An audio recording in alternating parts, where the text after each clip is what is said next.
In this video tutorial, I'm going to share to you on how you can fix Vcomp140.dll missing on your Windows 11. So let's get started.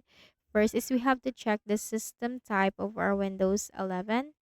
So for that, we need to go to the Windows search bar and search for system information. Click on it under the best match. Take note of your system type and then open any browser that you have on your Windows. Anything will do and search for the missing DLL. Just put download, hit enter. Click on the first option. Scroll down and you have to click the download button corresponding to the architecture or the system type of your Windows.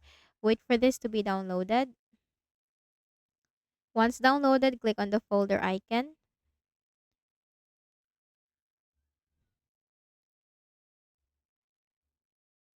Then you have to make a right click and then select extract all. Click on extract. Now copy the DLL file, right click and then select copy. And go to this PC on the left pane, double click on the Windows C drive, scroll down to the Windows folder. Locate the System32 folder.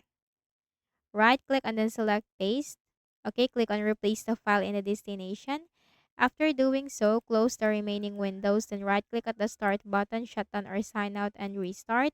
Next method, open a browser again.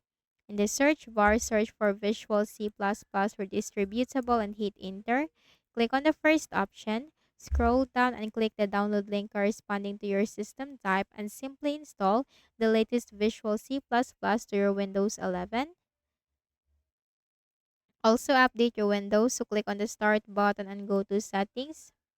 From the list of options on the left pane, click on Windows Update and simply click the button from here, okay? That will check for all the available updates that your machine needs. So I hope this video helped you. Kindly please do not forget to hit the like button and subscribe to this YouTube channel. Thank you for watching the video.